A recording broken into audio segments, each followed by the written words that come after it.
আমার বাপ নামাজের বেলায় বড় অবজ্ঞা অবহেলা, 30 বৎসর 40 বৎসর বালেগ হলেন, এখনো পর্যন্ত বৃত্ত আপনার হাত ছানি দিচ্ছে, কিন্তু নামাজ আপনি পড়তে পারলেন না, নামাজ আপনি পড়েন না। আমি বলি আপনার কাছে, কেন নামাজ পড়বেন না? আমার মালিকের সাথে কেন এত রাগ করলেন? বলেন না, আমার মালিকের সাথে কেন এত গুসা হলেন? আরে আমার মালিক আপনার এই দুনিয়ার জমিনে পাঠাইছে, এই হায়াত নামক দৌলত দিয়েছে, এই দুনিয়ার জমিনে আমারে আপনারে আমার আল্লাহ খাওয়াচ্ছেন পড়াচ্ছেন, এই জন্যই বুঝি রাগ করলেন? আরে না, আমার মালিক বলে, বান্দা আমি তো তোর 24 ঘন্টা চাই না রে বান্দা, 24টা এই ঘন্টার ভিতরে কেবলমাত্র আমি মালিক কেবলমাত্র 5 ওয়াক্ত নামাজের জন্য 2টা ঘন্টা তোর কাছে চাই। বান্দা তুই কি শোনস না? আমি আল্লাহ মুয়াজ্জিনের মাধ্যমে তোরে ডাকি, হাইয়া আলাস সালাহ হাইয়া আলাল ফালাহ। আরে বান্দা আয় আয়, নামাজ পড়তে আয়, নামাজের দিকে আয়, আয় না বান্দা কল্যাণের দিকে আয়। আমি মুয়াজ্জিনের মাধ্যমে ডাকি, শুধু এতটুকুই না বান্দা, আমি আল্লাহ নিজে সেটা ডাকি। বান্দা এই 24 ঘন্টা সময়ে কেবলমাত্র 2টা ঘন্টা যদি তুই আমারে দেস, আমি আল্লাহ তোর আমল নামার ভিতরে আমি আল্লাহ 24 ঘন্টা লিখে দেই। সুবহানাল্লাহ। আরে দোস্ত আমার, আল্লাহ এই কথা বলেন না, বান্দা ব্যবসা করিস না, কৃষি কাজ করিস না, অফিসে চাকরি করিস না, এভাবে করে করে দুনিয়ার কোনো কামাই রুজি করিস না। আমার আল্লাহ বলেন, ফাইদা কুদিয়াতিস সালাত ফান্তাশিরু ফিল আরদ ওয়াবতাগু মিন ফাদলিল্লাহ।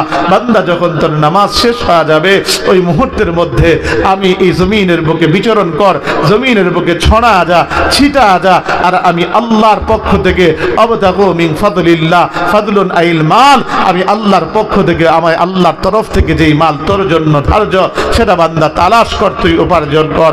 এটা দোস্ত দুনিয়া নিয়ে আজ মগ্ন তুমি হয়ে গেলা, কিন্তু আমার মালিকের কদরতি কদমের মধ্যে সেজদা দেওয়ার তোমার সময় নাই। দুনিয়ার চাকরি, দুনিয়ার ব্যবসা, দুনিয়ার এমনি করে কৃষি, সব কিছু নিয়ে আজ তুমি সব কিছু পড়ো, কিন্তু আমার মালিকের বেলায় সময় দেওয়ার সময় হয় না। আরে নওজোয়ান, তোমার আজ বন্ধুকে সময় দেওয়ার তোমার সময় হয়, তোমার ফেসবুককে সময় দেওয়ার তোমার সময় হয়, তোমার বান্ধবীকে সময় দেওয়ার তোমার সময় হয়, তোমার এমনি করে খেলাধুলায় সময় দেওয়ার তোমার সময় হয়।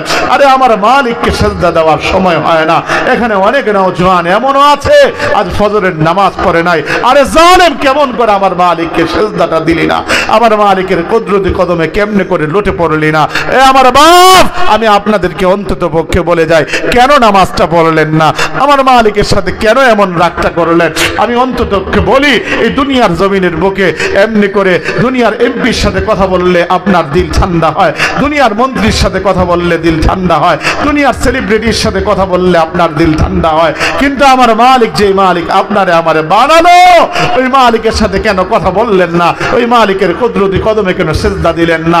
আরে দুনিয়ার জমিনের বুকে নামাজ পড়া তো আমার আল্লাহর সাথে কথা বলা। হায় হায়, কেমন কথা বলা! যখন আমি আপনি নামাজের ভিতরে দাঁড়াই, ওই মুহূর্তে যখন বলতে থাকি আলহামদুলিল্লাহি রাব্বিল আলামিন, আমার আল্লাহ ফেরেশতাদেরকে ডেকে ডেকে বলে, হামিদানি আবদি, আমার বান্দা আমার প্রশংসা করছে।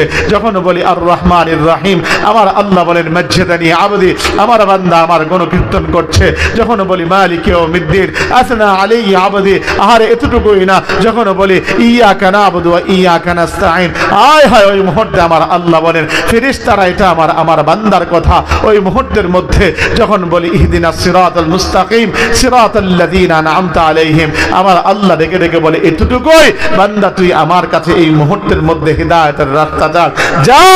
দুনিয়ার জমিনে বান্দা আমার দালান কোঠা, মিল, ফ্যাক্টরি, গাড়ি, এগুলো কিচ্ছু চাই নাই, কেবলমাত্র হেদায়েত চেয়েছে, যা আমি তার হেদায়েতের পথের মধ্যে উঠা দিলাম। জোরে কন্যা সুবহানাল্লাহ।